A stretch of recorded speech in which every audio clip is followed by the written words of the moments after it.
दोस्तों, कल के वीडियो में बताए गए लगभग सभी शेयर आज किस लेवल पर थे, ये आप खुद देखकर जान जाएंगे। अगर आपने वो वीडियो मिस कर दिया, तो हो सकता है आपने एक बड़ा मौका गवा दिया हो। लेकिन घबराइए मत, क्योंकि मैं हर दिन आपको देता हूँ स्टॉक मार्केट के धमाकेदार अपडेट, चाहे वो हो मार्केट न्यूज, बिग ऑर्डर या मल्टी बिगर स्टॉक्स की परफॉर्मेंस। हर चीज इस चैनल पर आपको मिलेगी डेली अपडेट के साथ। तो अगर आप वाकई में मार्केट से फायदा कमाना चाहते हैं, चैनल को तुरंत सब्सक्राइब कर लीजिए और बेल आइकन को दबाइए, ताकि एक भी वीडियो मिस ना हो साथियों। और अब आप बात करते हैं आज के बेहद खास टॉपिक, कमर्शियल पेपर क्या होता है और कैसे कंपनियां करोड़ों रुपए कुछ ही दिनों में उठा लेती है। चलिए शुरू करते हैं। आज हम जानेंगे एक ऐसे फाइनेंशियल टूल जिससे कंपनियां बिना किसी गारंटी के सिर्फ कुछ हफ्तों में करोड़ों रुपए जुटा लेती है।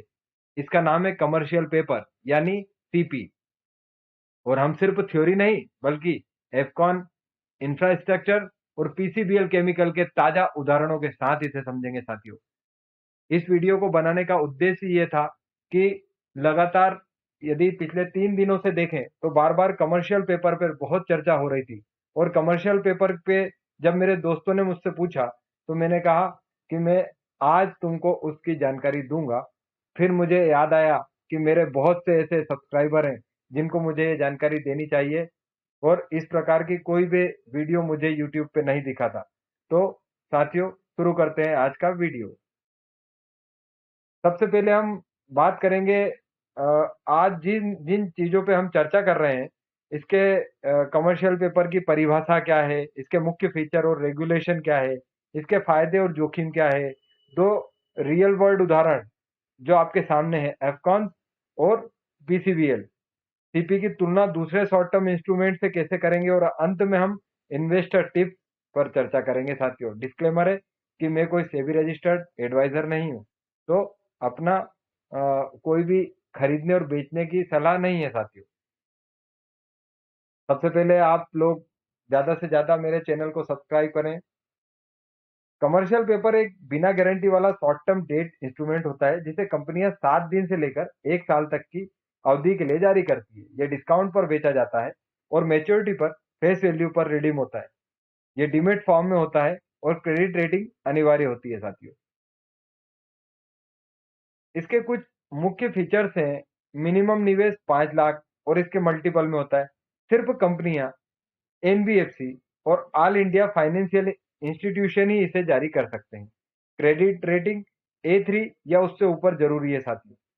यह आरबीआई द्वारा रेगुलेटेड होता है और सेबी के तहत लिस्टिंग होती है। एनडीएसओएम या डिटेल सेटलमेंट सिस्टम से सेटल होता है साथियों ये।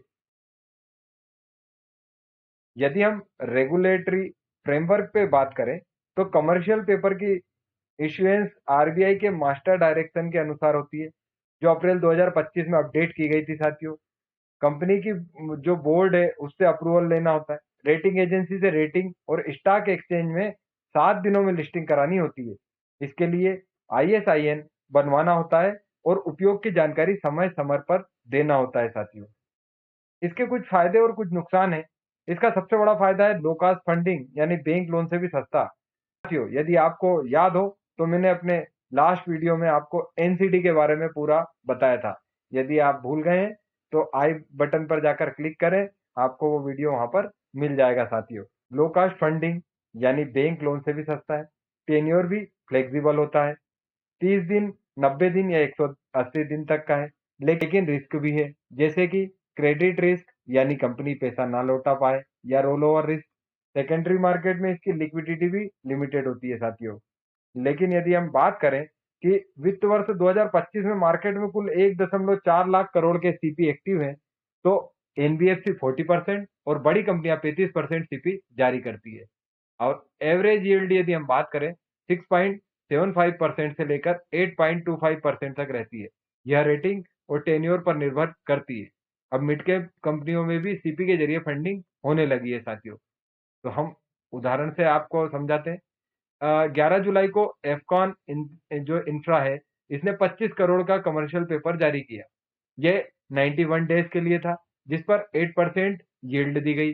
क्रिसिल ने इसे A1+ की रेटिंग भी दी। मैंने आपको बताया था कि A3 से ऊपर ही होना चाहिए।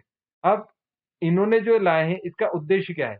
वर्किंग कैपिटल के लिए ब्रिज फंडिंग करते हैं। इससे पता चलता है कि इंफ्रा कंपनियां भी सीपी का लाभ उठा रही है साथियों। और यदि आप देखें तो आज आप इसके शेयर में भी वो सब चीजों के हिसाब से जो फेर बदल हुआ वो आप देख पाएंगे साथियों। हम अब बात करेंगे पीसीबीएल केमिकल की। 19 जून को पीसीबीएल केमिकल ने 100 करोड़ का सीपी इशू किया, यानी 180 दिनों के लिए था और यील्ड 7.85% रही। 2000 यूनिट 5 लाख प्रति यूनिट के हिसाब से जारी की गई। इसका उद्देश्य था कच्चे माल की खरीदी और पुराने कर्ज का भुगतान। Credit rating CRISIL A1 plus रही। तो जैसा कि मैंने आपको बताया था कि ये A3 प्लस होना चाहिए साथियों।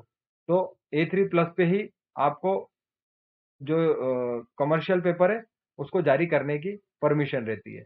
हम बात करेंगे अदर इंस्ट्रूमेंट, जैसे कमर्शियल पेपर की तुलना करें हम तो ट्रेजरी बिल सरकारी होते हैं, रिस्क फ्री लेकिन यील्ड कम है। सर्टिफिकेट ऑफ डिपॉजिट बैंक से आते हैं, लिक्विडिटी होती है। इंटर कॉर्पोरेट जो डिपॉजिट में पारदर्शिता नहीं होती। इंटर कारपोरेट डिपॉजिट्स में पारदर्शिता नहीं होती साथियों। सीपी एक बैलेंस्ड ऑप्शन है, अच्छा यील्ड और ठीक ठाक रिस्क प्रोफाइल के साथ। अब यदि हम बात करें तो इन्वेस्टर को इसमें क्या करना चाहिए? अगर आप एक इन्वेस्टर हैं तो कमर्शियल पेपर इशू को एनएसई बीएसई फीलिंग से ट्रैक करें। रेटिंग और क्रेडिट प्रोफाइल जरूर देखें। हमेशा डाइवर्सिफाई करें, अलग अलग कंपनियां और टेन्योर रखें। डिस्क्लेमर साथियों, यह वीडियो केवल शैक्षणिक उद्देश्य के लिए है। मैं सेबी रजिस्टर्ड निवेश सलाहकार नहीं हूँ। निवेश से पहले कृपया किसी योग्य फाइनेंशियल एडवाइजर से सलाह जरूर लें। वीडियो अगर अच्छा लगे तो लाइक करें, शेयर करें और चैनल को सब्सक्राइब करना ना भूलें साथियों। आप में से बहुत से लोग वीडियो देख कर जा रहे हैं, उनको वीडियो पसंद भी आ रहा है, लेकिन वो लाइक करना और उसको सब्सक्राइब करना भूल जा रहे हैं। तो आप लोगों से निवेदन है कि आप ये करें साथियों।